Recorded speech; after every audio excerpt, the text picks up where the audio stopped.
good friends over time, seeking retribution. We got winning on our mind. We've got to cross the line.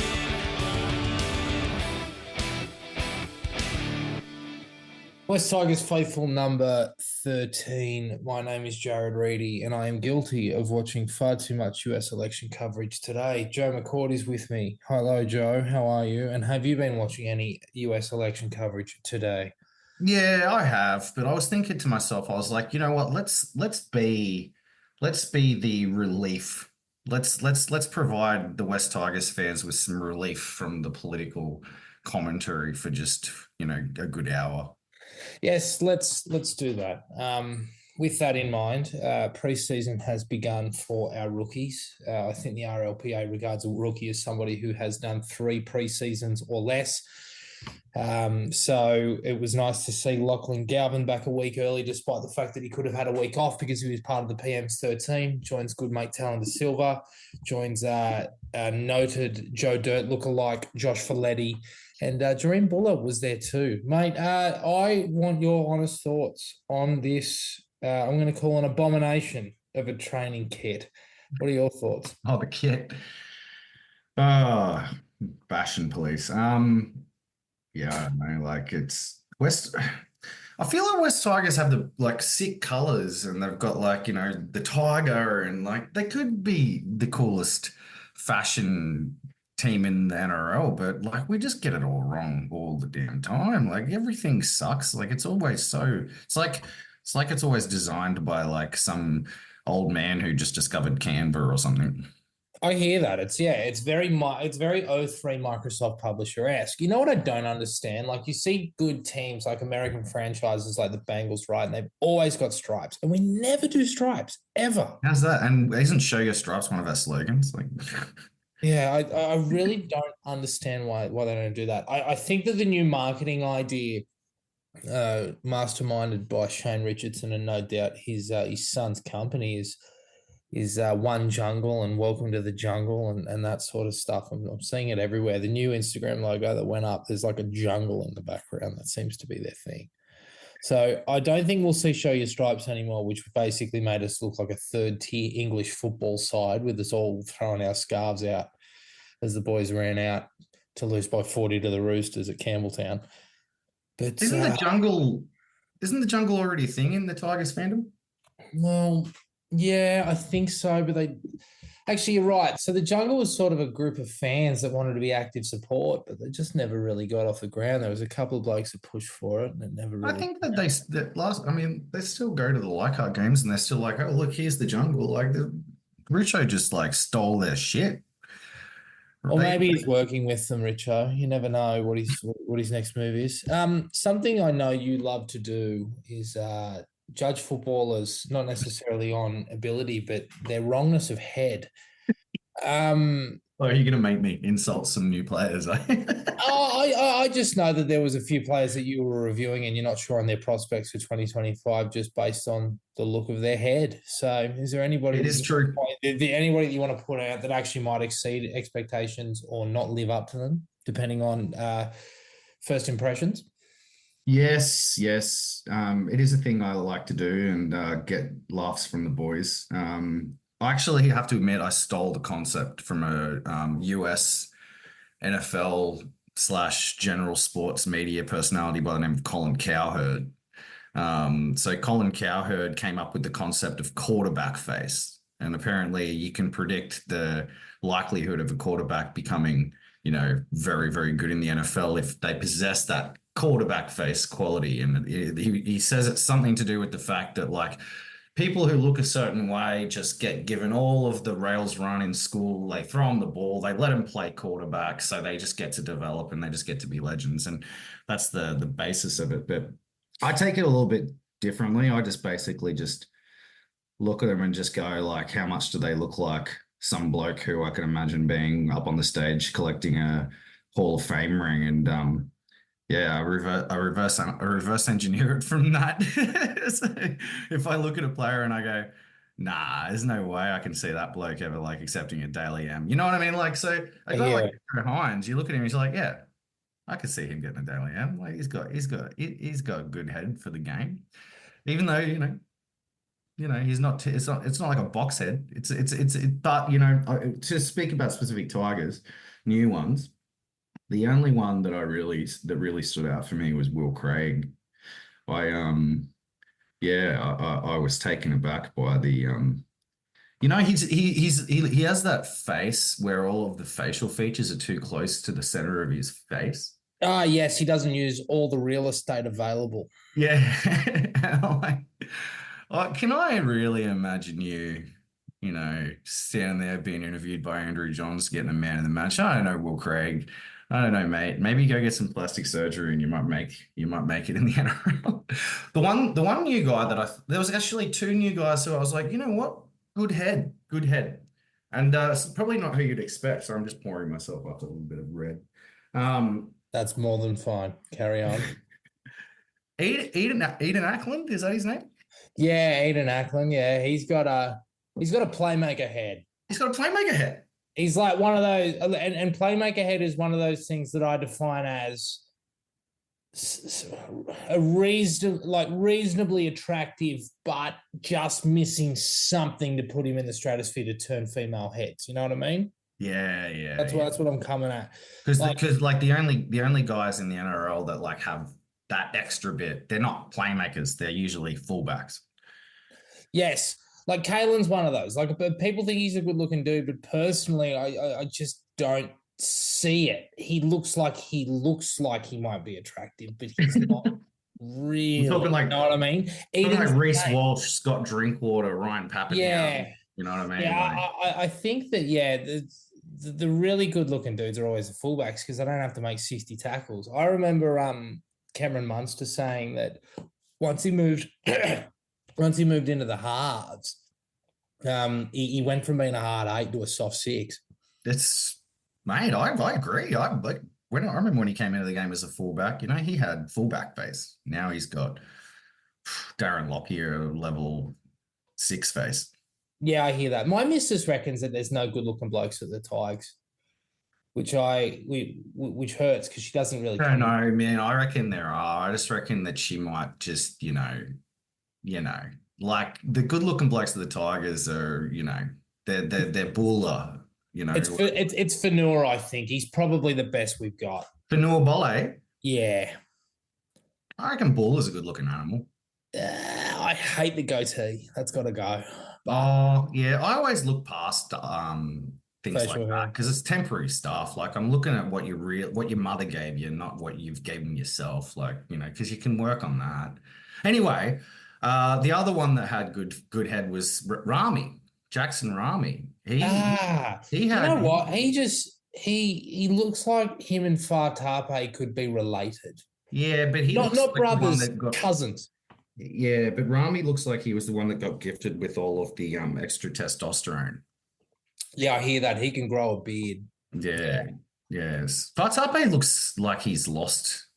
Like he's gone backwards physically. He looks small. He's always looked smaller. It's actually insane how short he is. And furthermore, the amount of weight that he has, despite how short he is, he's 178 centimeters and 105 kilograms. Yeah, it's all in the pants, mate. For reference, I believe that Katoni Staggs is 185 and about 97, and he's probably his closest player comp. I think Solomona, his conditioning. Look, it wasn't up to scratch because he didn't get a full preseason. We know that, but I still think he probably needs to drop a bit of weight. So I'm hopeful that comes. Who do you reckon? So we still don't have a front of jersey sponsor by the looks of it. I reckon we should be looking at one of those big pharma companies as a sponsor because I reckon the boys might need a little bit of extra help. Well, yeah, I think so too. I think we need to see a guy like Alex Seyfarth put on about 4 or 5 kilos of pure muscle. So yeah, if we could hit up Pfizer or something owned by the Rockefellers, that'd be nice. Yeah, agreed. In saying that, I do hear that it's not far away from an announcement. I don't know what it is, but Oh well, I'll send Scando an email and I'll ask him if there's still an opening. And I'll see if I can extract some info. That might be an idea. Well, speaking of, there was a sponsorship candidate that you had last week, which was quite fitting. I'm sure they're still the same, but they actually managed to sponsor this show. Do you want to let the people know who in fact that is? Yes, you would be referring to Pinch Payments, the highest rated payments app on the Xero App Store. Also works with QuickBooks and MYOB. Use Pinch Payments if you're sick of sending invoices to people and having them pay you late. Just simply grab their payment details up front when you sign them up as a customer, and every time you send an invoice, it'll get automatically paid and reconciled into your accounting system. That's Pinch Payments. Getpinch.com.au. That was like a radio ad. That was exceptional. Well Thank done. you. Thank you. All right. Well, we've been shit talking long enough, so we may as well actually kick into some stuff that people actually enjoy. What we're going to do is we are going to, similarly to what we did with the backs, forwards, and spine, we are going to review the stats of every single new recruit that's going to come to the Tigers next year. Are we doing Tahoe? I didn't put Brian on the list, but I did put Terrell May and Kobe Hetherington on the list as prospective. People can't see asterisks, but on this, but trust me, there are asterisks next to their name. The reason that I put them there is because we only do one potty a week. And at the time of recording, Kobe Hetherington's manager has not met with Michael Maguire and the Brisbane Broncos suits, and there's every chance that by Friday or Saturday he's officially a West Tiger, or he might not be here at all. I'm not too sure. He isn't in the training photos, and there's some senior players in that, isn't there? I was told that because he was PM's 13, that he's still... Oh, he came back late. But in saying that, Galvin? he is still on holidays. Yeah, obviously he may not be there because of West Tigers related reasons. He may also just be having another week off. Yeah, Who knows? As a Brisbane Broncos player, I don't think I would have wanted to be there. Apparently, Martin Torpau was spewing his guts up. So, welcome to mate. Yeah, isn't he like he's like about 46 years old? Yeah, that's right. Only signed a contract because they begged him because they needed an extra body, and they throw him in there and make him spew. It's not fair. Welcome to the Madge era of the Broncos. Good luck. He wasn't here when Madge was here, was he?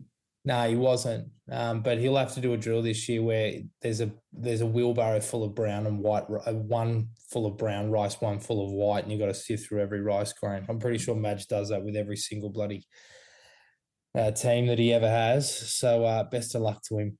Anyway, getting back on track, what we'll do is we'll review the seasons of every single one of these blokes. We'll outline any deficiencies in their games or anything that we're really excited about, and furthermore, what they'll bring to the side and where they sort of fit. There's obviously a bit of question marks around guys like Sania Taruva and Jack Bird. I think that the best thing to do will be to obviously give an idea of where we think they're best suited, but also where we have an idea of where Marshall might fit them. So you're going to have to do a lot of heavy lifting here, because I've got to admit, like, you know, in my recent years, I have focused pretty much on watching Tigers games, haven't had the time to watch many other games. So I'm going to probably play a bit of a relief role for you today, Reedie.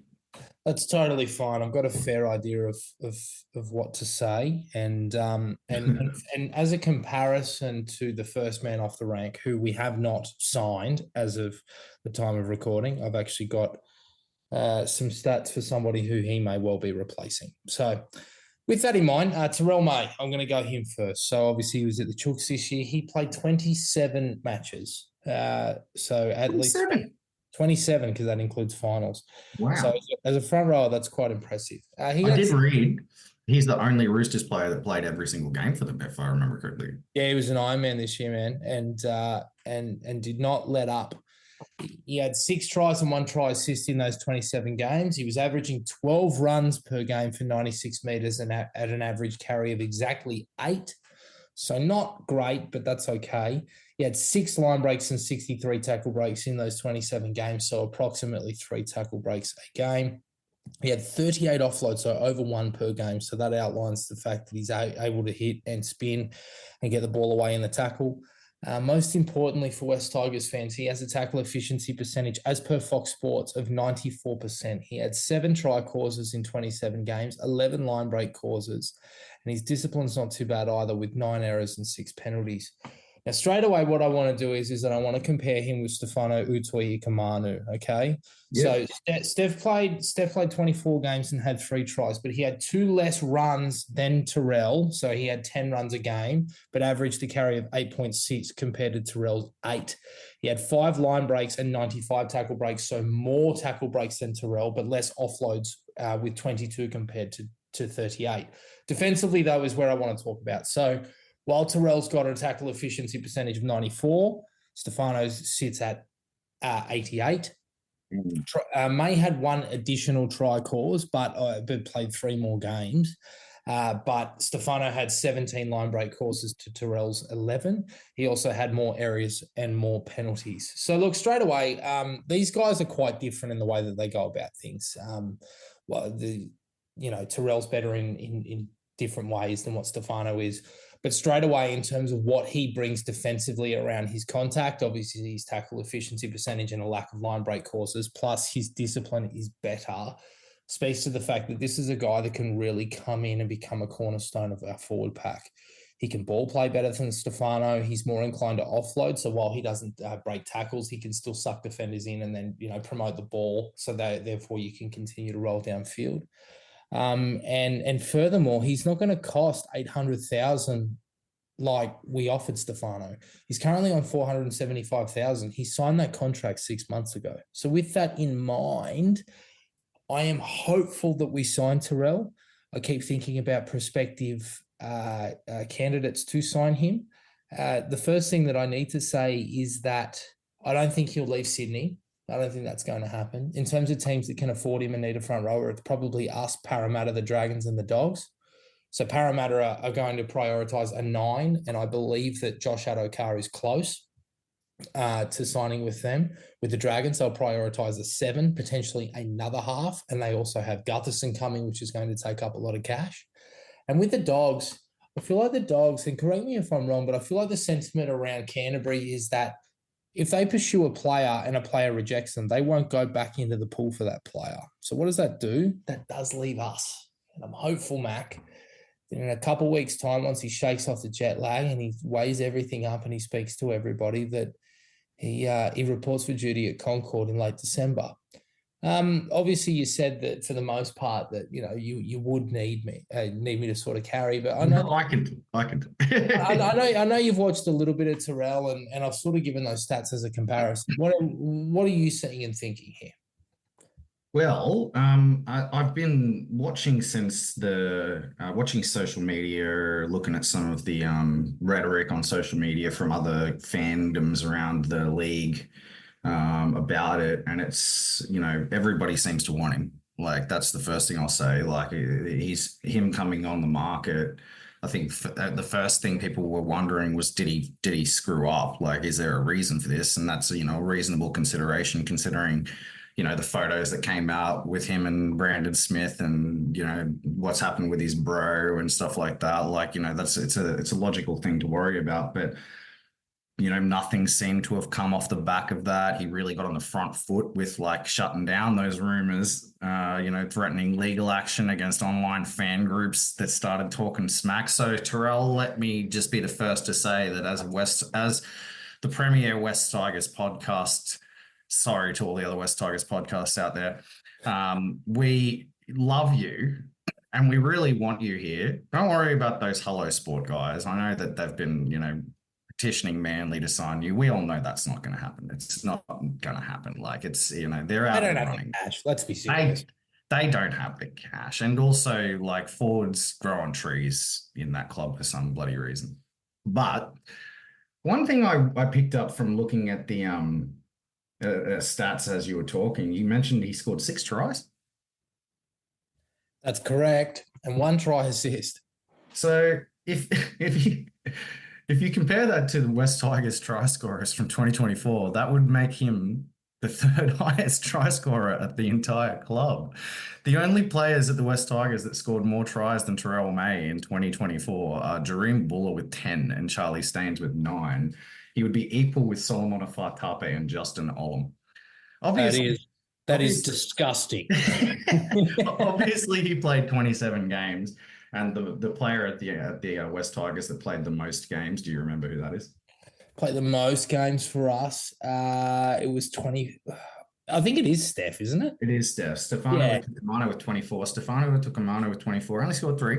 Only scored three tries. And, he was our strike weapon. So maybe Terrell May, if he does end up at the Tigers, like plays a bit of a role where Appy uses him close to the line. I could totally see that. The thing that Terrell May brings to this club that we do not have is intimidation factor.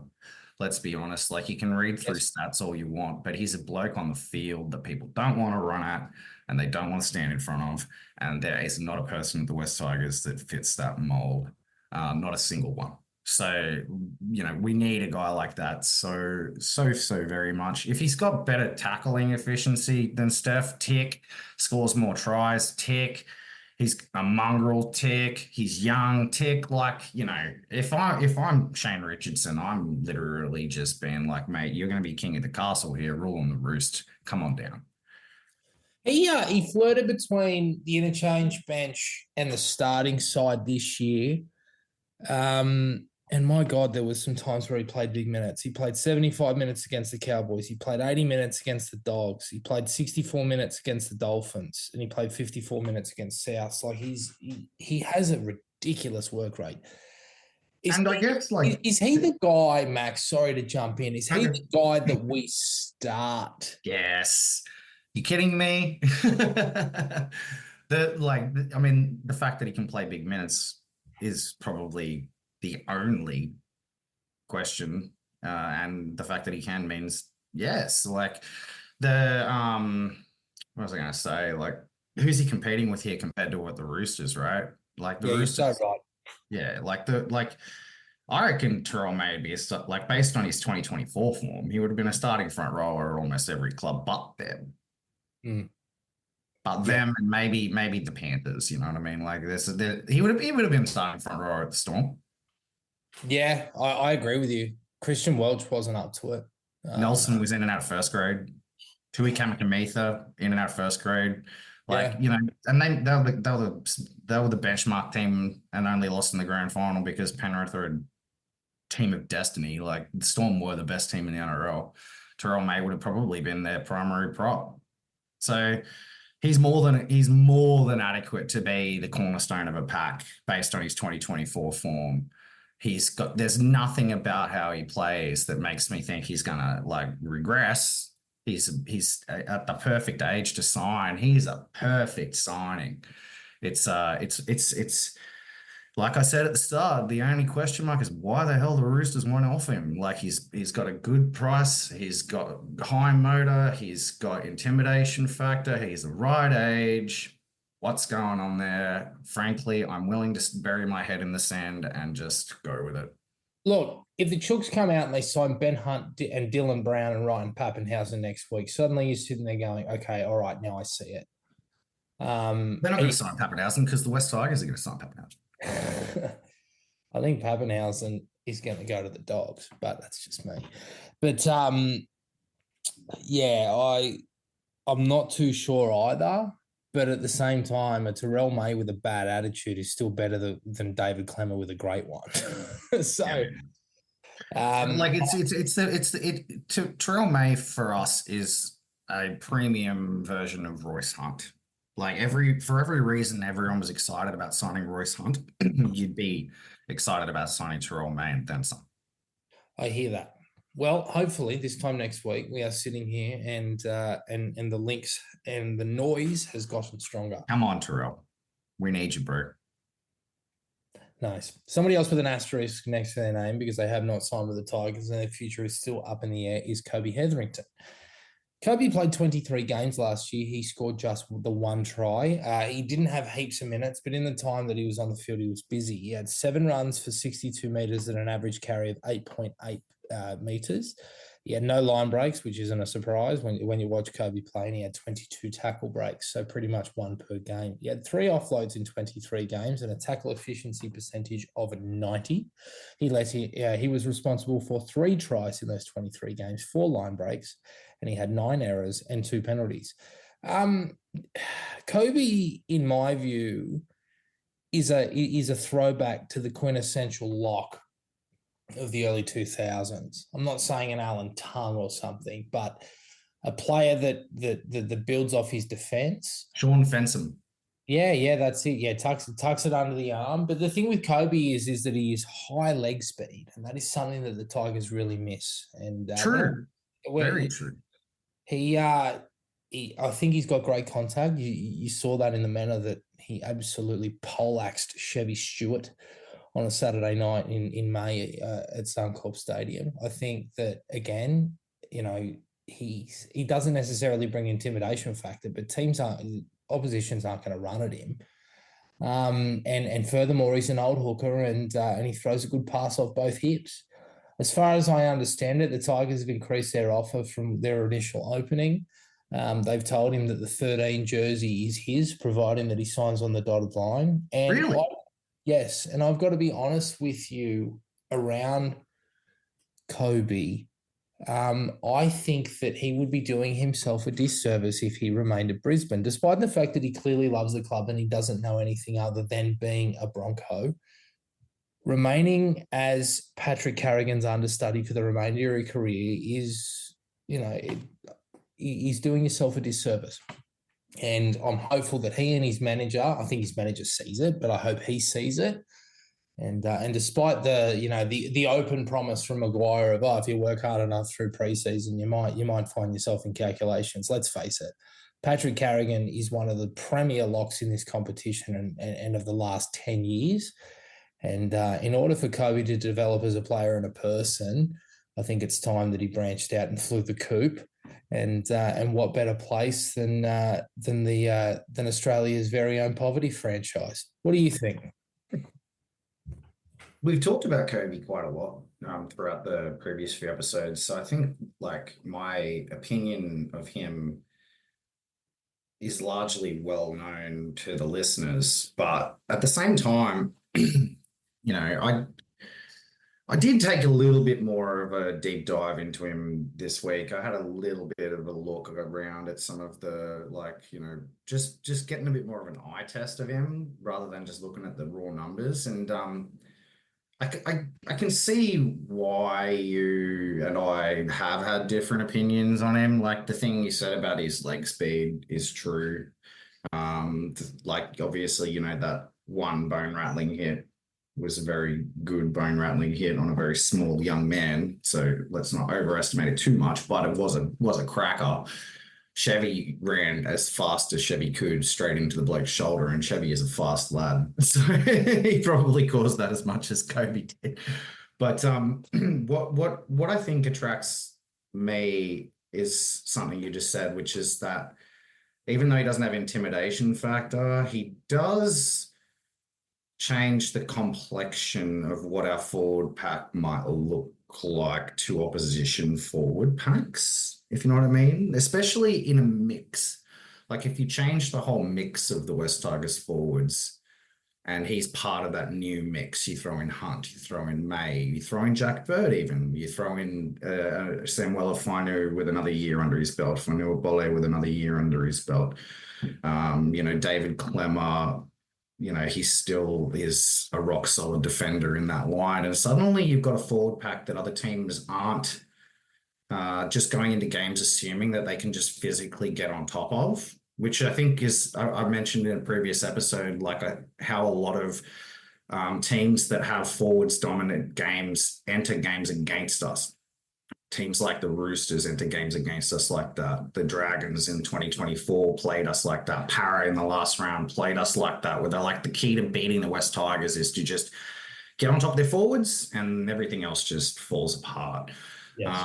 And Kobe Hetherington is the sort of player who fits the mold of somebody who, in amongst a new look forward pack, would contribute to reshaping the perception that way. So from that perspective, like over the last week or so, I've started to come around a little bit. Maybe it's a little bit of just like the reality setting in, because I think a lot of the points you make about like the logical reasons why he would come here, I feel like he's gonna come. Like I feel like it's happening. Like it seems very unlikely that he's going to make a call at this point. It seems very to stay with the Broncos. It seems like his agent is, on the side of him moving to the Tigers. There's just that just is the vibe that I get. So, I'm trying to kind of come around to terms with that.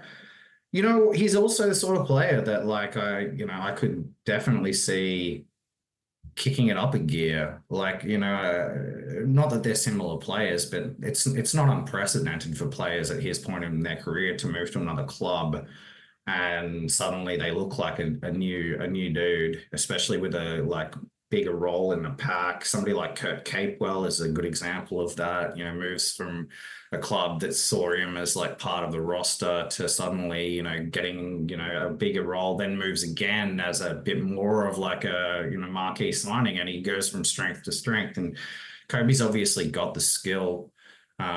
He seems like a smart guy, a smart and tough guy. So, there's plenty to work with in Kobe Hetherington. I do, yeah. Again, I hope we sign him, because I do think that the biggest weakness that we still have in this roster right now is, like toughness in our forward pack. Perceptive, like we don't look like a strong forward pack.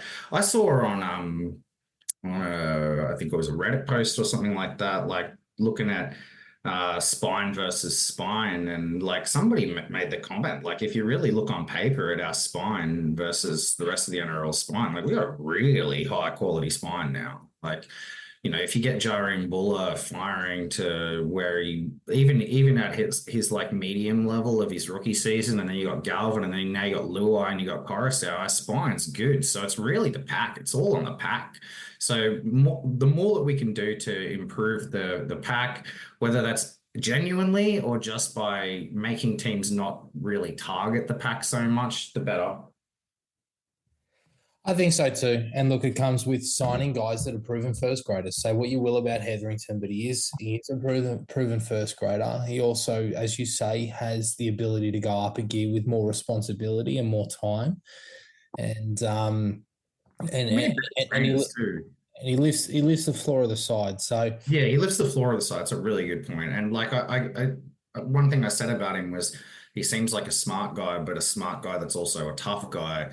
And the more of those guys that you can just seed in a group, the more likely that's to rub off on the rest of the playing group. And I think that's just as big of a deal when it comes to signing a guy like Kobe Hetherington. Well, let's hope they can get that deal done. Let's see. I want May more though. I want both, but yes, I want Terrell May more. But I'm hopeful that we don't have to pick between the two, and we can clear a few of these players off the decks. Jack Bird is the next man on this list. Jack played 14 first-grade games this year. He had 4 tries and 1 try assist. He averaged 10 runs per game for a return of 77 metres and an average carry of 7.7, obviously. He had 3 line breaks in 14 games and 39 tackle breaks. He had 8 offloads in those 14 games. Defensively, left a little bit to be desired. 78% tackle efficiency, 10 try causes and 13 line break causes in 14 games. He had 16 errors in 14 games, which is a concern, and 2 penalties.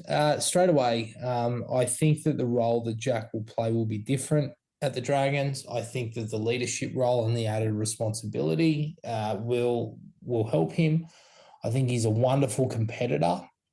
And that's something that I've always admired about him, and his ability to just keep coming back after setback after setback after setback. So that is that's a credit to him and his character, and those guys are good to have in and around the traps. But what I will say is that I think that Jack's role as an 80-minute outside back are done. I think that his aspirations to play lock are a little bit too optimistic. I personally believe that Jack will be best suited to what I would call the Luke Garner role at Penrith, where he can play a bit of edge, a bit of middle. He can play in the outside backs if need be. And furthermore, Jack has something on Luke Garner in this instance. I think he can play in the halves as well at a pinch. I think he's a guy that will be in our top 17, but not our top 13. I think that, a big preseason, and again, that added responsibility of being a senior player is something that he hasn't had before. And I think that he'll rise to that challenge quite well. But again, those stats indicate that there is much work to be done. And the question is, whether or not he can improve on that. And furthermore, his durability. To see Jack Bird play in excess of 18 NRL games, I think is unlikely at the moment, and I hope that I'm wrong. But that's always been the knock on him, rightly or wrongly, and I really feel for him because, again, he's had so many setbacks and so many hard moments in his life. But again, signing him, there's a role for him to play in the NRL week in, week out. It's just whether or not he can do it. What do you think? My feeling of Jack Bird would be, and this isn't like, the ultimate statement that I'm going to make, but if we do end up moving on Adam Dwayne, I think that my feelings towards the role Jack Bird plays on this team becomes a little bit more positive, because I feel like that he's an upgrade on what Adam Dwayne could possibly be, because he genuinely can actually play more positions than Adam. He's more experienced than Adam. He's a bit more of a senior leadery mentally than Adam, although Adam wishes he was. Jack's more of just he is. I think I'm very tempered by he just looks like the sort of signings that we've made in the past that just amounted to nothing. Like he's just, you know what I mean? Like we've had very little luck with signings like Jack Bird in the past. They tend to come here, they tend to play a few games the first season, the second season they play even less, and then we're trying to medically retire them in the third season.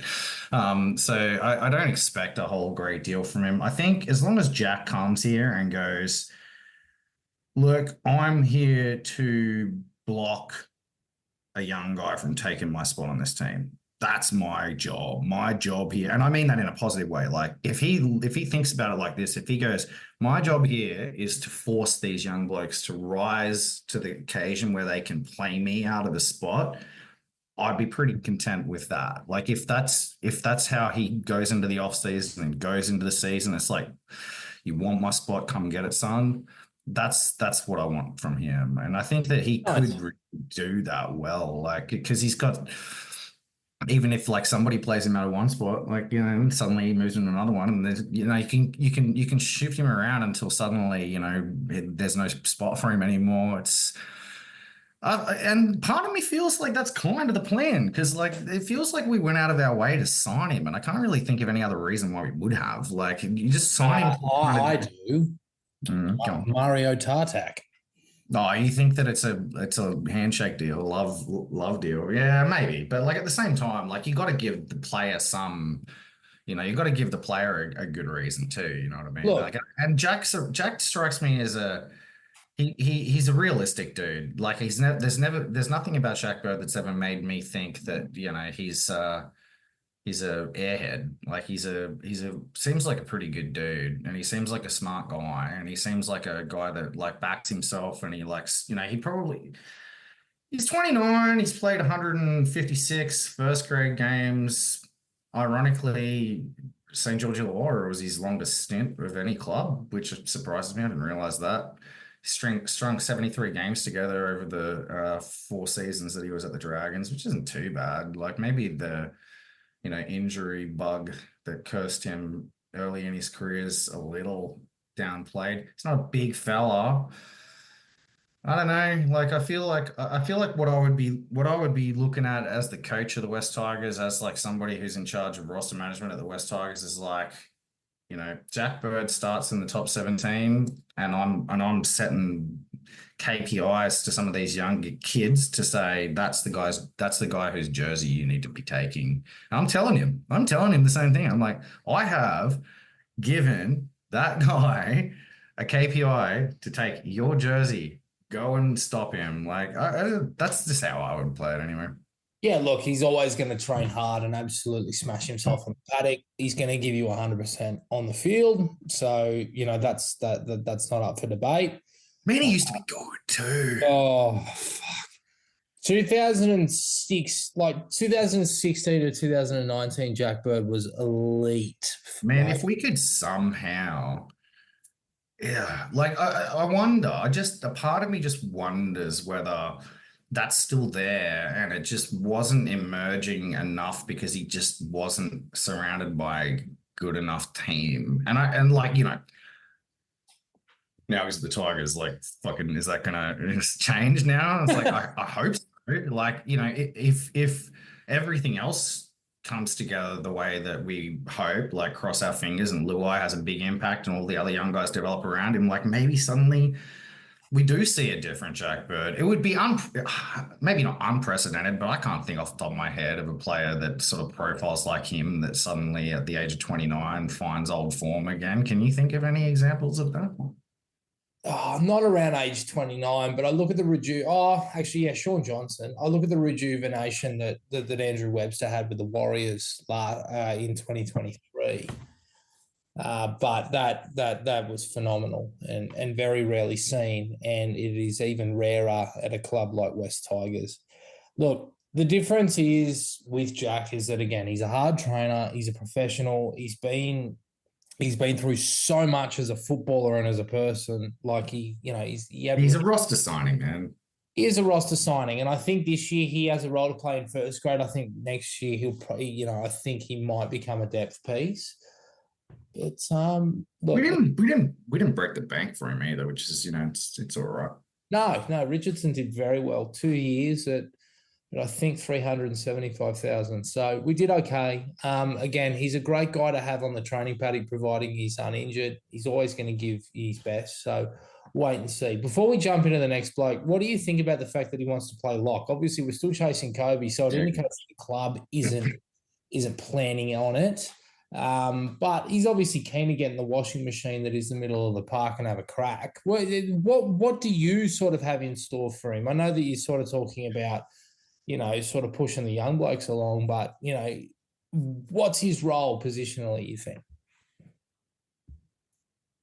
Well, talking about the possibility of him potentially finding like a new level or finding like some version of his old level, like that's the position on the field where I feel like that's most likely to happen in. You know what I mean? Like if you're suddenly having to play him in the centers, or you see Jack Bird playing a lot of outside back row, or he's just playing off the bench and doing relief minutes, you're never going to see that elite Jack Bird again. So if he's going to find the elite Jack Bird inside of himself, it's probably going to be in that role. I think it's going to have it's a bit of a it's a bit of a chess match, really, with the rest of the NRL, because like if Jack Bird plays lock and that becomes, I guess, the meta, and like we're playing against other sides who have similar types of locks, and so therefore the rest of the pack match is kind of even. I don't know about him as a physical presence at 13. I haven't seen him play all that much 13. But I've never like watched Jack Bird and thought he was like a soft defender. Like he seems like the kind of guy that will like throw his body in front of people. But then you obviously have to think about like, does he have the physical resilience to handle a role in the middle of the field, especially for 80? Like, yeah, I don't know. Like I applaud him for wanting to do that, because I do understand from, if I was in his position, that would be what I'd be looking at and be like, my best bet to ever like get myself to a standard where I might ever, be, winning daily AM votes. It's probably in that role. Yeah, I think it's impressive too. Good on him. But I think centre is past him. I think that his only way into the starting 13, providing that we sign a lock, cough, cough, Kobe, is at right back row trying to unseat Alex Seyfarth. But I just think that his best. Didn't find that too difficult.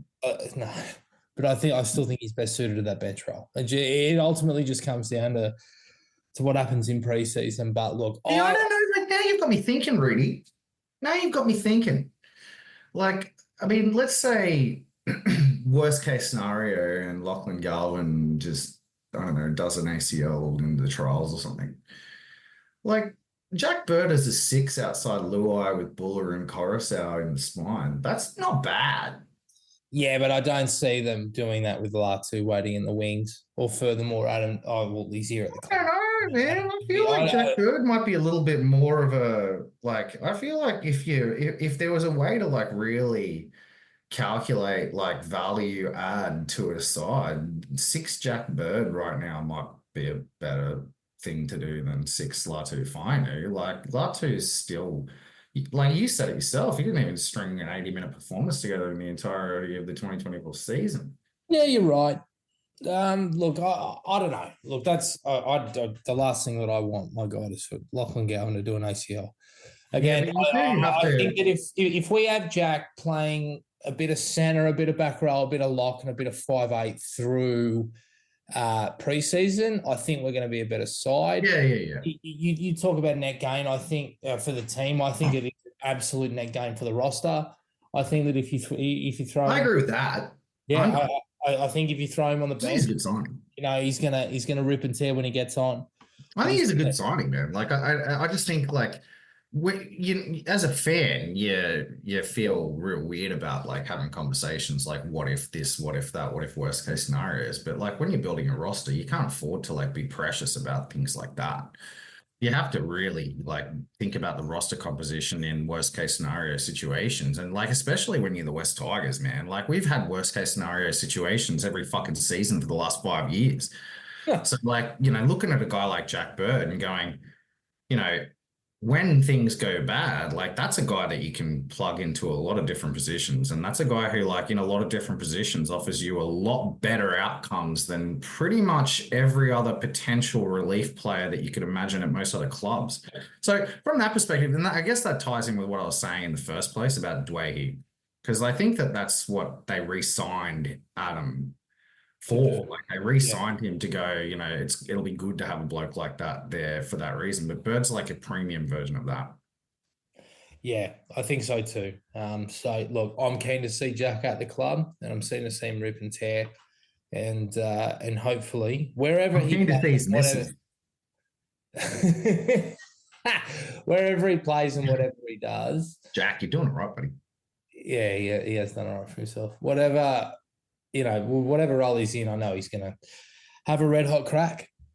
Royce Hunt, a middle forward signing that was much needed, and somebody that we have not had this sort of dig swinging impact forward archetype at West Tigers since Martin Torpow left for the Manly Sea Eagles. So with that in mind, Royce played 19 games this year. He got off the nudie with just a single try. He had 6 runs per game on average for a return of 57 metres and an average carry of 9.5, which is quite impressive for a front rower. He had just the one solitary line break. I would have killed to have seen it. I might have to go and find the tape.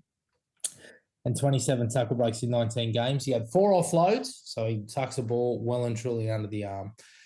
He had a tackle efficiency percentage of 84%, which isn't great being in the middle. But quite interestingly, Mac, he had no try causes. So he's very good at defending his line. And I think that comes down to the fact that he is as strong as an ox. He had 4 line break causes in 19 games, 9 errors and 6 penalties. I want to talk mainly about those 2 last stats there, errors and penalties, in terms of 9 errors and 6 pens in 19 games. That comes down to conditioning. I don't think that Royce's conditioning is good enough right now. Obviously, he is a guy that had a role to play in a preliminary final side, so he is going to improve us, no doubt. But there is still a need for Royce to improve his conditioning. Again, we don't have this guy that can scatter defenders, get a quick play the ball away, or put a shot on. So I'm very, very happy from that perspective.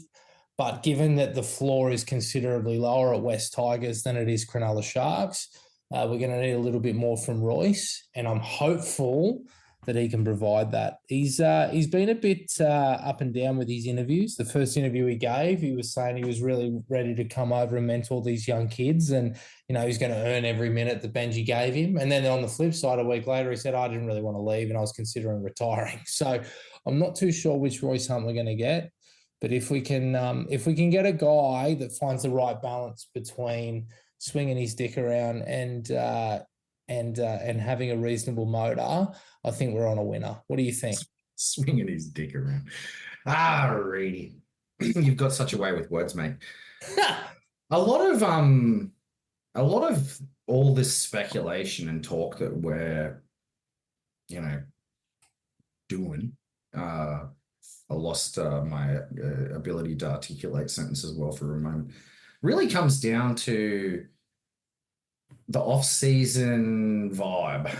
Like, Royce Hunt to me is the sort of player who he might roll into Concord and, just get the measure of the place real quick and just be like, oh, this place is just, and just like that whole retirement. How do you call that? Tyrone Peachyitis? Yeah, that's a good point, man. Yeah, and we've seen that so many times over the years.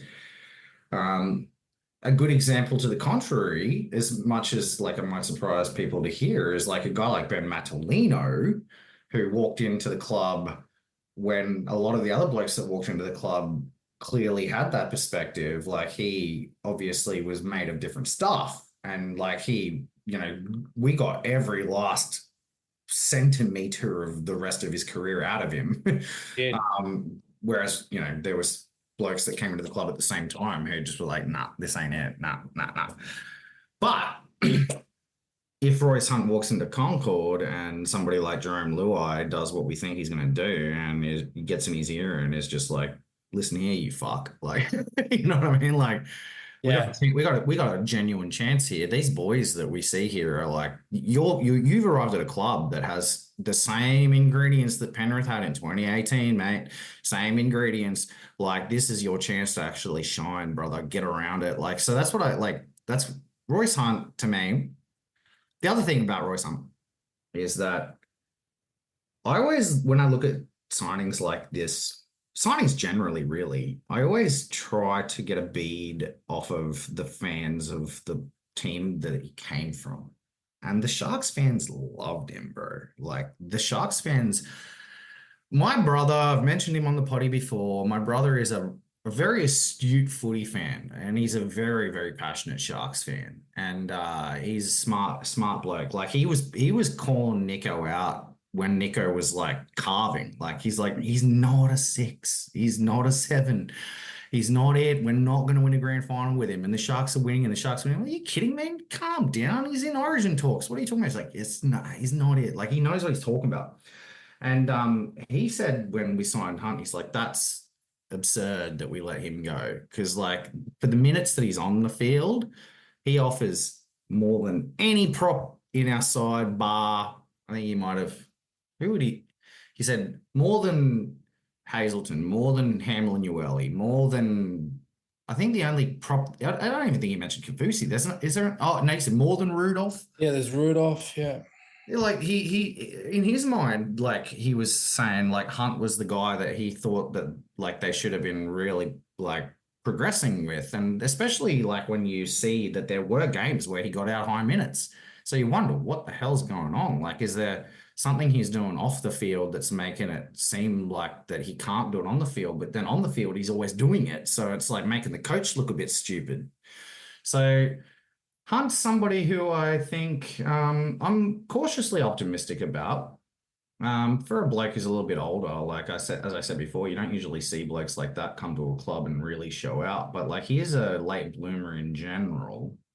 And he's definitely somebody that, like, you mentioned Tapau as a comp to him. I don't think we've got a comp. I've never seen a prop at the West Tigers that's built like Royce Hunt. Sorry, I just meant in terms of the quintessential tough impact prop that he was.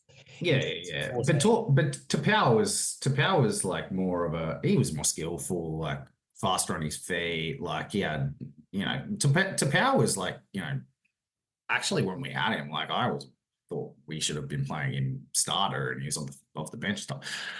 Hunt to me is like more of the, how do I put this? Like at other clubs you see props like Junior Polo, right? Like Hunt's like a budget polo.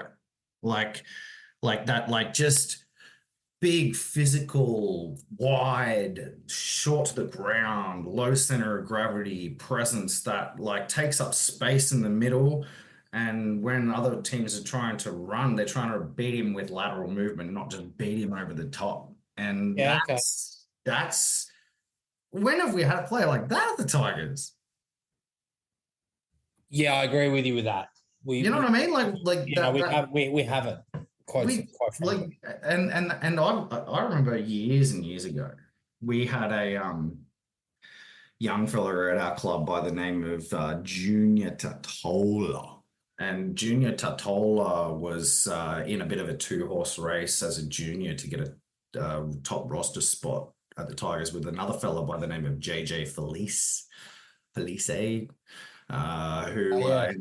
yeah, and we went JJ and Totola took off to South, and JJ ended up amounting to very little at the club, left. He ended up playing some first grade at Redcliffe last year, I think, like years later. Yeah. Jimmy Totola, linchpin, big man, center of the field, can fucking just take up space, like guy you won't run straight at kind of guy. And like, so I feel like that it's very obvious where the deficiency lies in the physicality of the West Tigers. And it's just, you know, people feel like they can just run straight over all of our middle forwards all the time. So I like Royce Hunt from that perspective. The age is an issue, but like for me, it'll just really come down to whether we can fire him up in the off season, actually get him to get the most out of his motor. If we can get his motor to a 35, 40 minute a week front rower, if we have May as well, even better. Without May, like it might be too much for him. Like it might just be, you know, he might just lose confidence in himself because he'll have to play that role alone. But I'm all right with it. Like I was pretty excited about signing him in the first place. Like I think that the fact that like, you know, there's Sharks fans that are lamenting them letting him go is enough for me to be confident. Look, let's just wait and see. There's some work to do again around his conditioning, but he's another guy that lifts the floor. He's another guy that improves the 7-10. Lifting the floor is the rhetoric, right? All these signings that seem to be doing that. I think so too. So with that, welcome Royce to the club. Hopefully he can find the right balance between being a wrecking ball and having something of a motor. Jarrell Skelton, very interesting young man. And somebody that I am very, very excited about welcoming to the club. I don't have his cup stats here, but I don't think you need them. I think the sample size tells the story. Jarrell played 5 first grade games this year. He had 3 tries and 1 try assist in those 5 games. So his ratios and strike rate were exceptional. He was averaging 19 runs per game in the NRL, 19. But that's not even the best stat. He was averaging 198 meters per match at an average carry of 10.4 meters. He had 2 line breaks and 2 line break assists. He had 16 tackle breaks in those 5 games. He offloaded the ball 4 times for nearly once per match. And his defensive stats are obviously leaving a little bit to be desired. 74% tackle efficiency, 6 try causes, 4 line break causes, 4 errors, and no penalties conceded, which is good because we are terrible from a disciplinary point of view. Mac, do you want to talk about Jarrell? I know you're pretty high on him. Yeah, and I've basically taken the stage every single time. So do you want to go first? You haven't. I said you should, but then I kept waffling because I've had 3 red wines, but that's okay. I will. I do have his New South Wales Cup stats up, and his New South Wales Cup stats are very similar. And that's a big plus because it means that he took his New South Wales Cup form into first grade. It means that what he does in the lower grades translates to first grade. And that's no surprise because it's all based around his physical presence, his physical skill set. So his average running meters in New South Wales Cup was 201. He scored 10 tries from 14 appearances, 66 tackle breaks in 14 appearances, 16 line breaks in 14 appearances. you can see why we signed him, because at that level, we do not have another player that does that, not even remotely close to that. So yes, like it's a fabulous signing. It is a really awesome signing from that perspective.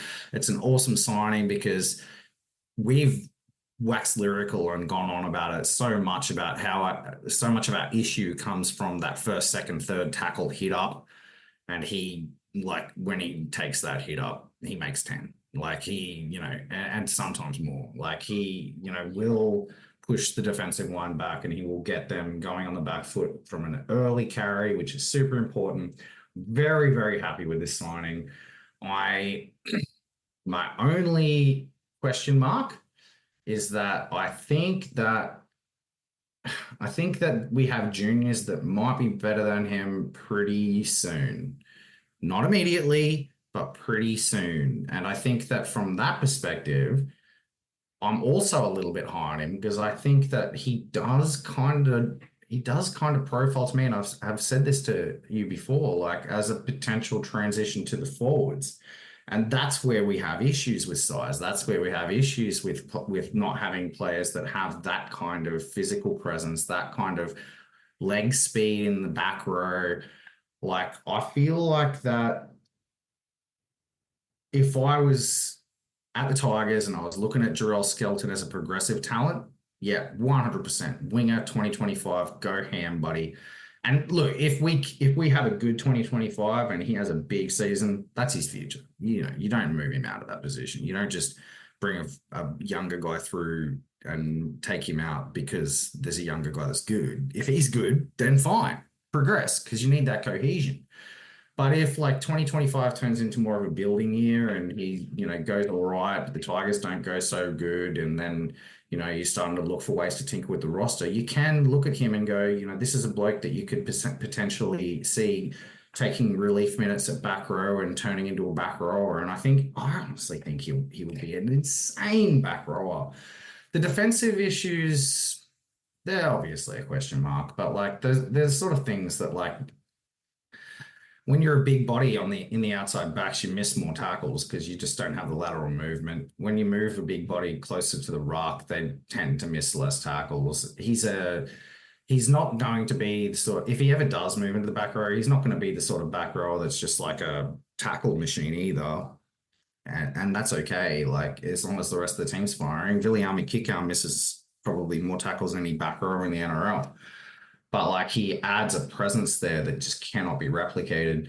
I love this signing because he's just like a toy, man. Like, you just look at him, just got so many things that he solves in this roster, and so much you can do with him. And, like, even if all it ends up being is just a good winger signing, he's gonna be a jet, bro. He's gonna make a huge difference to this roster. It's a very underrated signing, and we've done very, very well to keep him. And just on the same topic I said before with Royce Hunt, the Dogs fans hated losing him, and they're gonna hate it even more now that they've let Addo Cargo. Yeah, they are. They certainly are, and we are lucky that we got that deal done quickly. Look, I just want to talk about his defense really quickly. Nashes people. Look, his contact is excellent. I've seen multiple times the way that he can absolutely poleaxe a bloke. So that's not a worry. It's just making reads. And that's partially to do with being a union convert, and that's partially to do with just basically being a depth piece. I think the time with John Morris being the number one ranked winger on our roster is only going to help him. I think that time and cohesion with the guys down his right edge is only going to help him. Once he builds that out, he becomes a very complete winger. I have not seen stats like that unless it's a player named Brian Toto. Like, it is just insane. He's good in the air. He's reasonably quick. Out of yardage, he's amazing. He can score tries. He finds the line quite naturally. He's got a little bit of skill from his time as a sevens player. We are really, really lucky to have him. What was his tackle efficiency stats in NRL? Sorry, Reedie? 74. So even that translates. Like, it was 76.8 in New South Wales Cup. So, like, there you go. Yeah. So he's what he is, and it translates. And I tell you what, like once he actually got into the NRL side and started getting consistent time, like everyone took notice. Like Yeah. people were like, oh, this bloke, like he's a gun, and like he's gonna come to the West Tigers, and man, we're gonna love him, bro. Like he's gonna be sick. I'm very, very pumped on Jarrell Skelton. 25 tries and 34 appearances in his New South Wales Cup career. Like, yeah, there's nothing to say negative about the bloke aside from, yeah, okay. We went 10 years with a winger that was a worse defensive reader than him, bro. Like I really don't really worry about wingers misreading things. Like if a winger if a winger is constantly like being caught in a situation where the defensive misreads actually negatively affect the outcome of the games, you got bigger problems. Look, I kind of agree, but at the same time, like we're working from a higher floor than David Nofoaluma because his contact is great and he's a big body and he's quick and his lateral movement isn't too bad. So for him, it's just simply making reads and getting that right and following his center in and doing the right things as opposed to being caught in no man's land. And if he does that, then we'll be delighted. But in saying that's the only thing he's got to work on. Again, yardage in the air, scoring tries, he has no issue. So Is he a right wing? he played on the left for Samoa in the most recent Test match. So is he going to? But I've only ever exclusively seen him play right. He's a right-hand carry, That is right. and given the assurances that the bloke we're going to talk about next has been given, I think that's where he'll start. So, with that in mind, very excited to have Jarrell at the club, and again, he's just another guy that's going to help us in a key area that we failed to sort of fix last year, and that was out of yardage. Sania Taruva is the next man on this list. I may as well kick straight in. Sania had 23 games this year.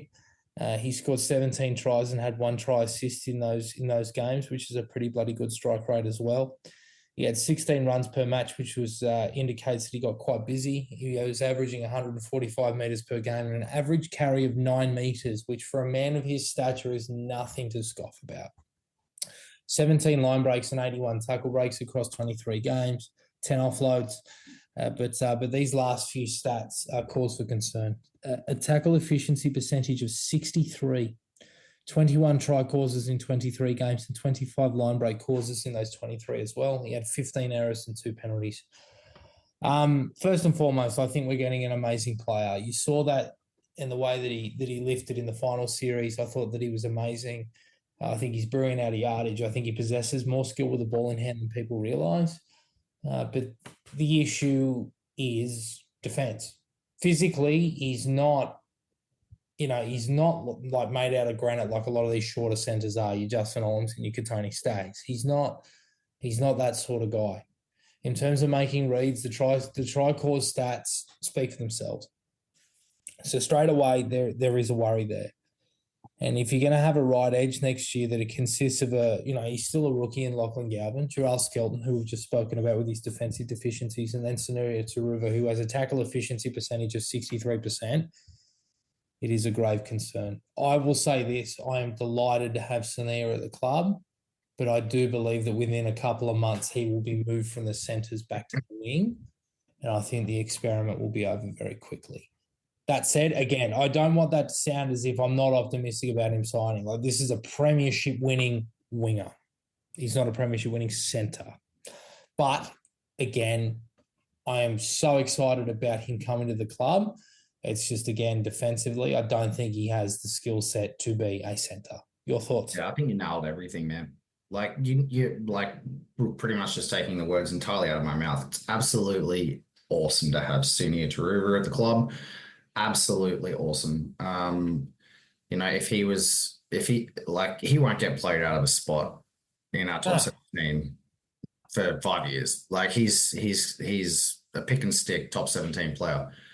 I very strongly doubt that he will ever amount to becoming a genuine centre. He might play a lot of centre at the Tigers if we continue to struggle, but like if this club is to perform well, he will be playing on the wing. And and maybe fullback. And I know you're very high on Buller, and I am too, and I hope Buller becomes who we all hope he can be. But Taruva is one hell of a backup fullback to Buller from that perspective. Like he's the sort of bloke that I think most clubs can win with as a fullback. Like, and I think that having that as a backup plan is good. I'd be surprised, honestly, if he does even start at centre. Like, because I just don't think that he might start at centre, but as soon as somebody like Hiamasi Marcassini is eligible or whatever, like, his defensive fragility, and that being such a problem for us worries me enormously. Like what you said about like Galvin, Taruva, and Skelton potentially being an edge. Like, nah, I can't even. I could not even sign off on them running out. Like, if I was at the club, like I couldn't even sign off on like letting that happen once. Like that's when you just got to look at stats, man. Like you look at stats and just no. Like I was gonna ask, or not ask. I was gonna point out like Jarrell Skelton's the sort of bloke who I could see not being an issue as a winger when it comes to his defensive decision making if he had a solid center that was a good defender next to him. And Sunir Taruva is anything but that. So if Skelton's right wing and Sunir Taruva is right center, like we're gonna see 28 points a game scored against us, man. Like it's just not gonna work. So hopefully they work that out in the preseason and find a different role for him, a different combo. Like Sunir Taruva's cut his teeth and been a champion as a winger. I feel you'd be mad to play him anywhere else but on the wing. Yeah, I'm in agreement with you. John Morris proved that he could instill defensive toughness and structure into this side in the first few months of the season when the team was buying in and there was less injuries and there was cohesion. But I don't believe that he can work miracles. I just don't think Sunir Taruva is a physical enough presence in the centers, man. Like he would just get dominated by these tougher, bigger centers. Can you imagine like a Matt Tomoko running at Sunir Taruva? Like it would just be ugly. Yeah. I mean, look, the two most physical presences in terms of centres left the game last year in Joseph Manu and Joseph Swaliti. But you're so right. I think that Stephen Crichton would wipe the floor with Sunir, and that's something we need to be mindful of. So, look, I'll be honest. I think Mussy will come into grade on the wing. I think we've spoken about that. I think that eventually, though, he will play centre, and Skelton may make that an irrepressible case to remain in the side, and Sunir will end up on a wing. But look, we're just going to have to wait and see. But again, he fixes another issue. He fixes yardage gain for us. He adds more skill. He adds more flair. He's a proven first grader, and he's lightning quick. So he is better than anything we have right now. It's just, again, I don't know if the center experiment is going to last long or get off the ground at all. I think by the end of 2025, the starting back five of the West Tigers is going to be Bull fullback and some combination, and I'm not 100% sure where, but like some combination of Taruva, Skelton, Marcassini, and Lolalii. I don't know. You don't see Justin Olam there? No, I genuinely no. Like I think Justin Olam is my feeling on Justin Olam is I just don't think that. I think he will get lapped by somebody. Like of those four guys, like imagine like when Marcassini enters first grade and does his bizzo, when Luke Lolalii enters first grade and hits his prime.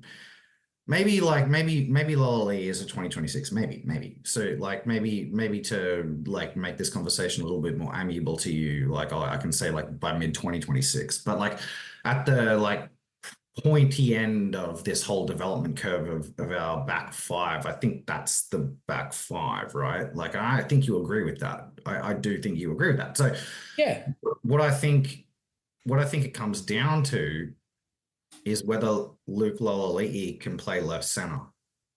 Because if Luke Lolalii can play left center, Taruva plays the left winger, Joel Skelton plays right winger, Marcassini plays. How do you see that? Like, because this is the Uh, question mark. Well, they're all left players except for Taruva, right? Tariva can play both sides. Yeah, Taruva can play both sides, but the rest of them. Skelton plays right side. Okay, so you got No. Actually, it's right there. It's right there. So, in terms of right hand and left hand carry, Makasini and Laulii are both left-sided players. Skelton are right-sided players. The problem is, though, is that you create a defensive issue that we were just talking about. Yeah, exactly. Unless you develop Skelton as a centre, which again, like he can make good contact, but making reads is his issue. So that will create a headache. I'm not entirely sure. Yeah, that's the problem, right? Because they're clearly, to me, they're for prime talents. But like, where? Like, you know what I mean? It's like, how does that work? Like, because Laulii, the best games I've ever seen him play were left wing. Yeah. Best games I've seen Makasini play, left center. Okay. They're two prime junior talents, have the built-in combination with all the other lads. Okay. Laulii left wing, Makasini left center, fine. Skelton right wing or Taruva right wing. Yeah. So, like, I don't know, maybe neither of them are great defenders, but you got like it on the non-strike edge, because in that combination, Makasini Laulii is the strike edge. Like, there's no question to that. You can have two strike edges. Maybe we're going to be that good. Maybe we're going to be the premiers. But like, my natural inclination would be to like find a foil to. So maybe. Where's the foil? Like, where's our Shane Alford? Who's the Shane Alford? Yeah, the defensively minded guy. Yeah, it's all very attack focused. I get where you're coming from. I don't know. That's going to have to be one for the. And if we do find the Shane Alford to play right center, who? This is like where my mind goes, Reedie. This is why I keep projecting Skelton into the pack, because I don't think Skelton's a better right winger than Taruva. So, like, I completely agree. So this is why I always like end up like when we're talking about like backline future prospects, I always end up just going Skelton. Yeah, he's so good, but maybe I'm wrong, and maybe Skelton plays left wing and Laulii doesn't develop. I would hope that's not true, because goddamn, he's a good player. he will develop. I just think that the club, now that it has depth, might be a little bit more patient with him. I'm not too sure. Look, you ask who the Shane Alford is, and look, Giral is on the 2-year deal, so therefore he's the shorter-term guy. I think he's a little bit more expendable than the rest of them. As you said, I think, Sania, his spot's not going to be under question for the next 5 years. It just depends on where you're playing. That's right. And the club's very high on Mussy and Luke. The guy that I would propose that might be that guy is Callum McMenemy. Well, that's somebody we haven't talked about much. No, it isn't. But he's probably he's that sort of defensively minded guy that's highly rated by the club that I think will push through the ranks. But that said, he doesn't possess the talent of Luke or Mussy. He's a little bit more solid and a little bit more of a known commodity, I guess, from an X Factor point of view. Is it Buller and Mason becomes the fullback? Because we've seen Buller, he can defend and he can read. You know what I mean? Like, is that then? What I'm trying to get out is like why I keep pointing out the things that I pointed out over the last episodes, because like I'm looking at it and I'm going like, in the long run, when we find the balance of everything, like imagine Mason becomes the fullback that we think he can. And then you've got left wing Luke, left center Makasini, right center Buller, right wing Taruva. If that works out, like if that's how it falls out, oh man, that's a team I can see really being competitive. Look, possibly. I don't know. We spoke about it when we reviewed the spine last week. I've still got Heath as that guy that's probably your 14 long term in a Connor Watson-esque role. But at the same time, if that's the way that it goes, then that's great. But look, mate, the best thing is that we actually have options, and there's things that we can talk about. It's just a matter of finding defensive balance. And if It they is. can It's so much find, about the defensive shit. That's the yeah, problem. yeah, It's that's so right. easy when you're a pundit, just talking about players and just like waxing lyrical about what they do from the highlight reel and talking about their attacking skill. But you throw them in the NRL and like you suddenly just see them get exposed defensively. And that's like why I always think about like how does this work from the defensive side? Because like I always cast my mind back to the best West Tigers teams that we've had. And the best West Tigers teams that we had did not have five strike weapons in the back five. The No, they best didn't. teams don't have five strike weapons in the back five, generally. Yeah, yeah, and you nailed it. You need to balance attacking flair with defensive prowess. So we're going to have to work out who and what that is in the next few years. But at the same time, there's enough X factor and excitement there. They just need to find the right balance, and I'm hopeful that they will. Mr. McCord, there is one man left on this list. And I have been thinking about what I'm going to say because you got Lachlan Galvin last week, so I'm going to take him this week. Jerome Luai. I'll give the stats. 24 games, 4 tries, 21 try assists. So 25 try involvements in 24 games. He was averaging 51 possessions per match. This is the entire 24 games. So while he would have had his hands on the ball a bit more as at halfback, he was averaging around the same amount of possessions as Lachlan Galvin was at the Tigers. He's running the ball about 8 times out of those 51 possessions. So taking on the line at a reasonable amount. He had 7 line breaks and 21 line break assists. He was averaging 8 kicks per match for an average kick meterage of 228 per game. So a lot of short kicks, which was reflective of his role. He had 16 forced dropouts in 24 matches, so he did build pressure quite well. He had 77% tackle efficiency, but he only had 8 try causes, which is one of the best in the league for a half. He had 11 line break causes. He made 28 errors in 24 games, but that just comes down to him trying his ass off. And 9 penalties. This is what I've been trying to think of all week. Jerome is our biggest ever signing. Scott Prince is our best, and then it's probably Ellison Hodgson on the podium, but that's because we have the gift of hindsight. Jerome is our biggest ever. We have never, ever signed a player in the spine in their prime to come over to this team and be the face of the club. We've never done that. Scott Prince was an injury-prone halfback at North Queensland. He didn't have the aura or the allure that Jerome Luai possesses. I think back to 12 months ago when this signing was announced. And to be quite frank with you, there were a lot of concerns about who he was as a person and as a footballer, that he was erratic, that he used to talk too much on social media, that he couldn't control a team, and that we were effectively buying a 5/8 to play halfback. All of these thoughts have been quashed. He played State of Origin without Nathan Cleary and broke the game wide open and was the catalyst for one of New South Wales's greatest wins. He became a leader in that camp and a player that other players looked up to in New South Wales camp of all things. He finally managed to put the number 7 on his back for Penrith when Nathan Cleary was injured for the majority of the season and produce as a halfback. He led the side around. There was less pirouettes and turning back and, sort of cutting against the grain and, having runs that went nowhere. And there was more control in his long kicking and his passing, playing straight and deep in the line and creating space for the people outside of him. And just the more the season that went on, the more you licked your lips and you just thought, holy fuck, what have we signed here? We have signed a genuine superstar who has so much left to build into his game from a leadership point of view and from being a halfback. And that's the most exciting bit. He's going to make every single person in that club better.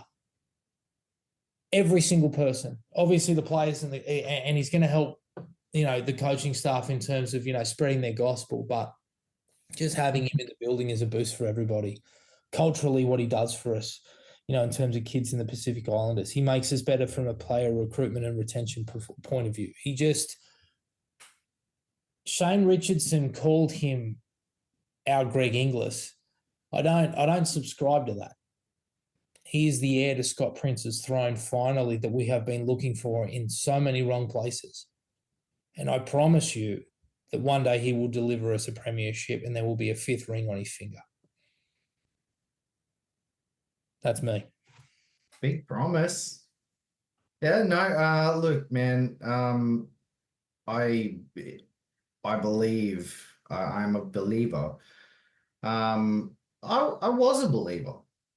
But I am an optimistic person. To me, we just need to see. We just need to see. You know what I mean? Like it's just it's very rare that a situation comes about in the NRL where a team as devoid of hope as us, a team as devoid of skill, as devoid of results, as devoid of joy as a fan base gets to not only bring a player like that to the club, but a player like that to the club at the same time that we also have generational talent emerging. Right? Like Great. imagine if like we didn't sign Luai, there'd still be some optimism here. Like we would still be looking at it and going, what can Fainu and Galvin do as a combo?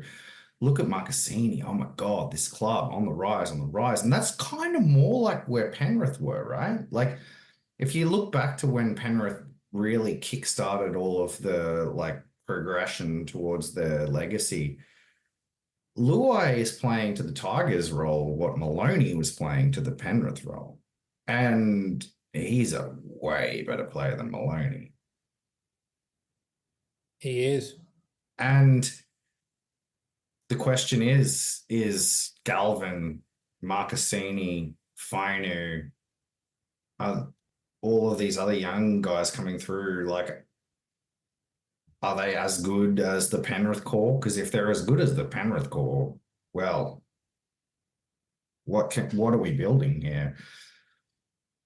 I have no worries about Jerome Luai as a player anymore, and as a 7, and I just want to see the things that are promised about like what kind of leader he is. You know, the things people say about him. I think that the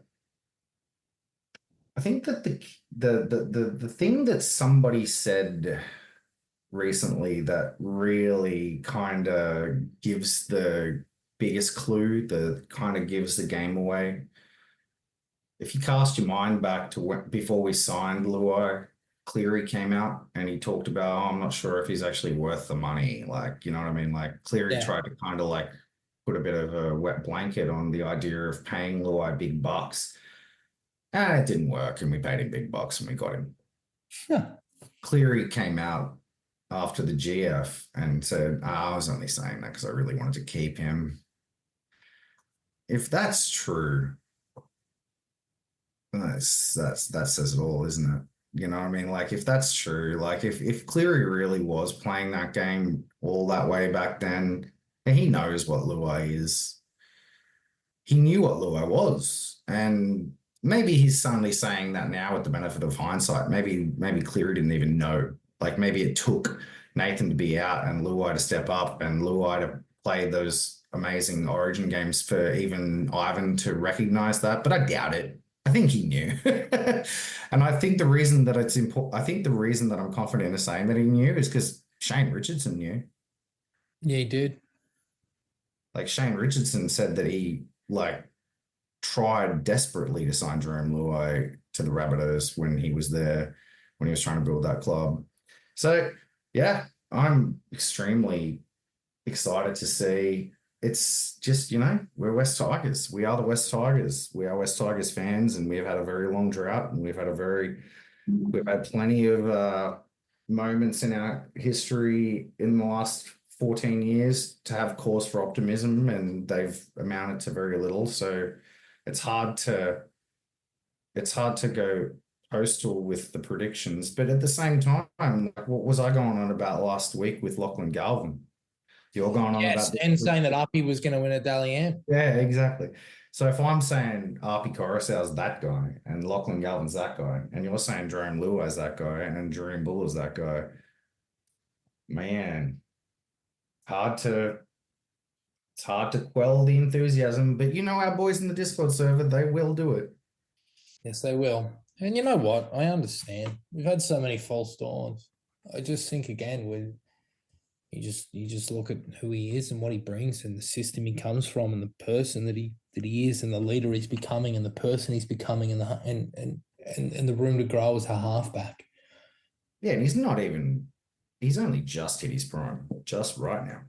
Look, if we can sign the two guys that I had asterisks on at the top of the show and give Lachlan the bodyguard and the whole runner that he deserves on that right edge in free agency, then I think that we have a side that can have a red hot crack at the title in a couple of years,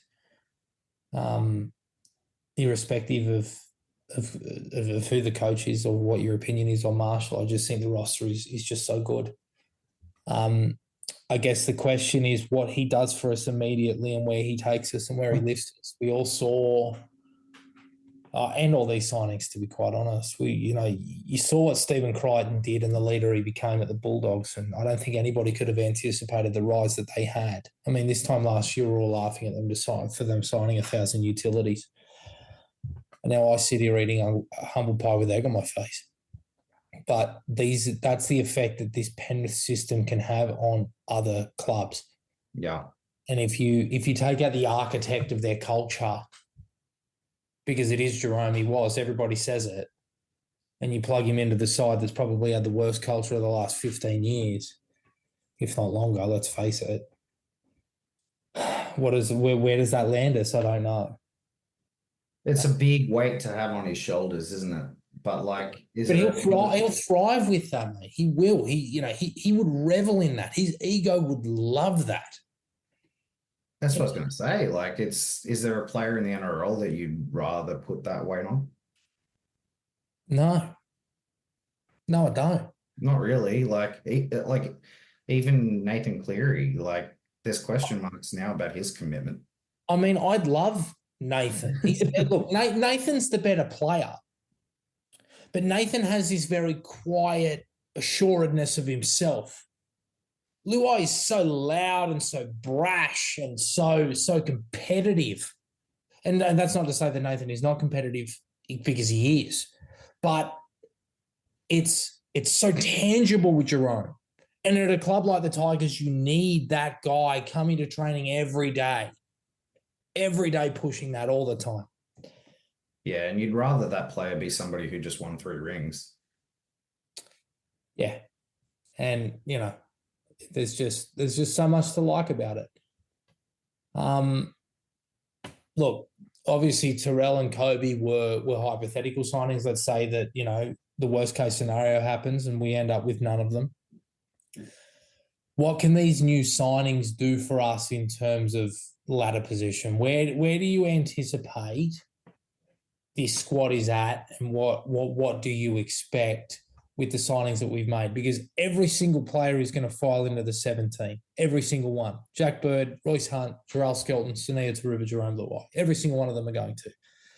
If May and Hetherington come in as well, they'll be in the starting side. But let's say hypothetically that they're not part of this conversation. What's the minimum expectation of that squad in a perfect world, injury-free?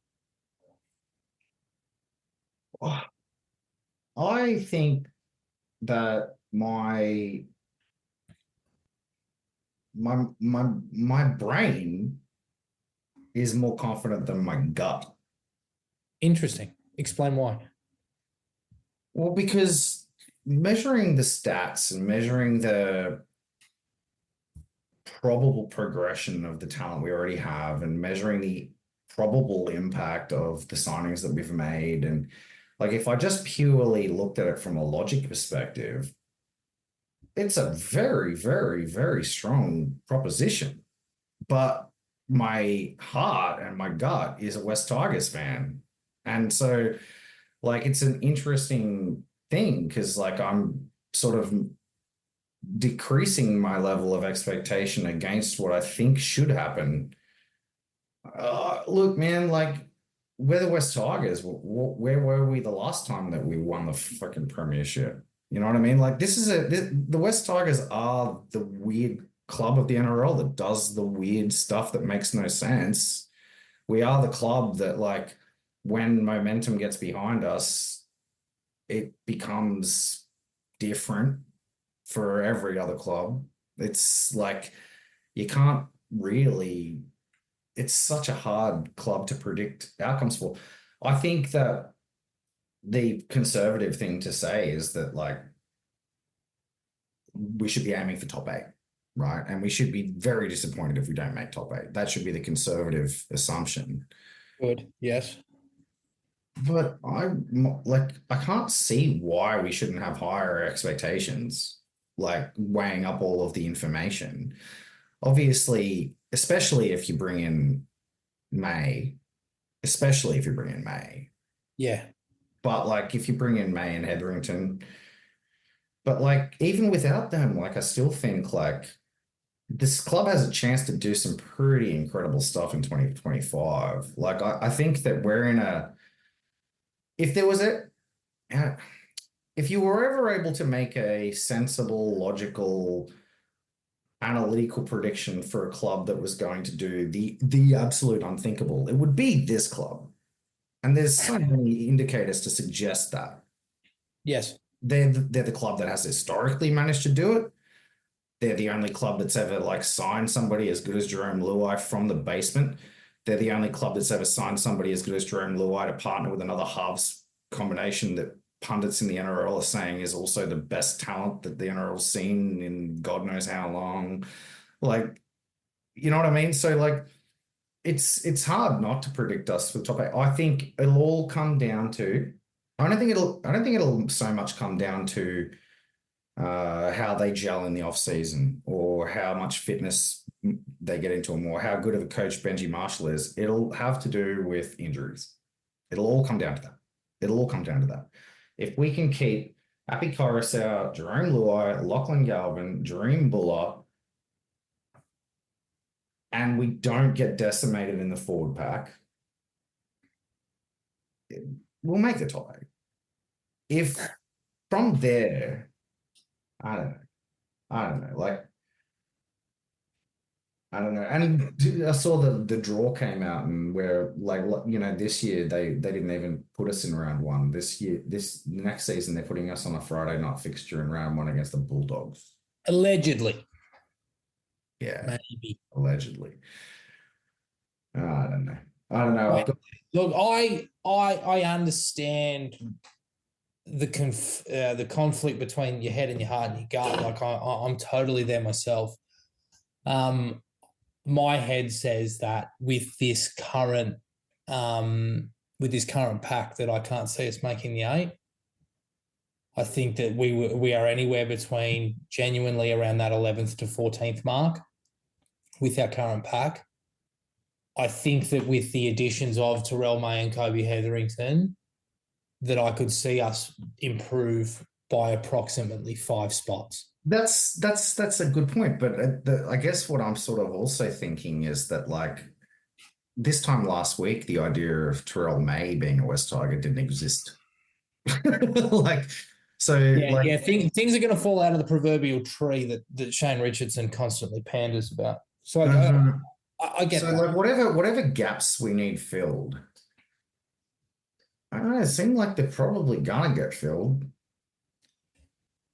Yeah, I mean, I hope so. I hope we sit here this time next week and we can talk about it and we can deconstruct it more and we can look at, you know, ideally. We can in a month's time, we might be looking at how somehow we managed to, what the hell happened in the last 4 weeks? Why is Payne Haas no longer a Bronco? Like you can, you know what I mean? Like there's no telling like what could happen from that perspective. But like everybody talks about building a side around a spine. Well, we have that. The hard part's done. Yeah, you're right. So like the hard part's done. And now it's just like finding a way to add the physical thing. Like all the physical the monsters that we need to like stand in the middle of the field and not get run over can be bred in a training camp, man. Yeah, that's a fair point. And then that comes down to the coach, which many people have always spoken about. Mate, this has been fun. I've really enjoyed this. There's obviously a lot of conjecture around what's going on in regards to recruitment and retention and whether or not we can improve. The boys are back on the park and the senior players are due back in a couple of weeks. I anticipate that a couple of guys will be sold and we will get some movement in the in the market.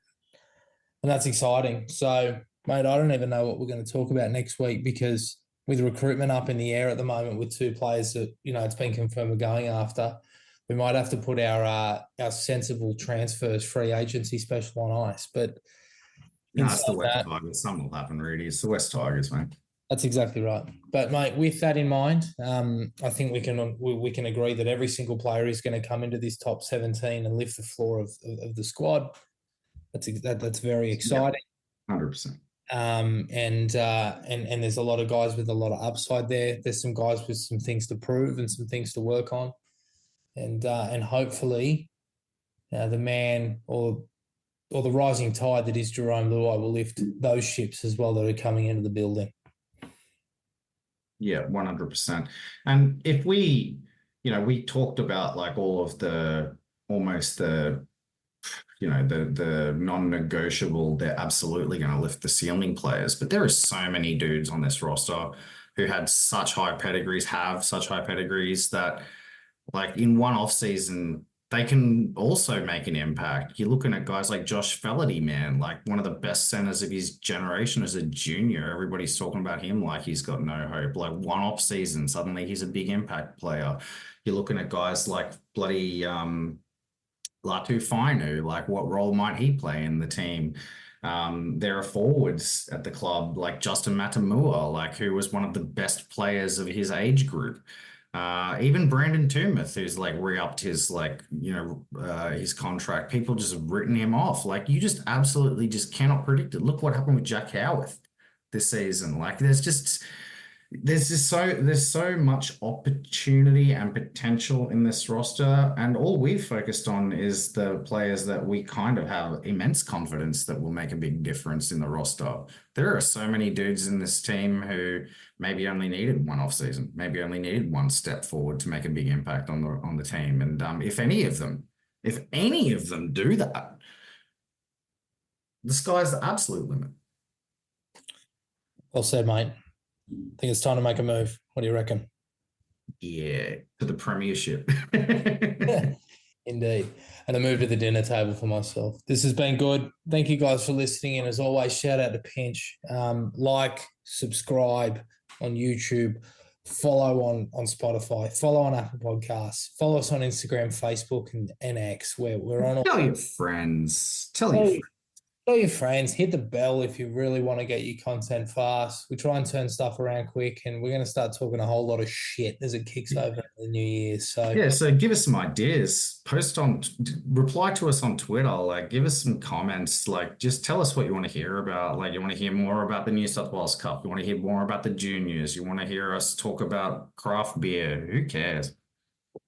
That's it. I don't think anybody wants to hear us talk about craft beer. They might want to see us drink it though, but that's all right. They do. In the meantime, thank you all for tuning in again this week, and same as always, apart from that 3-month hiatus, we'll be back next week. This has been WTF.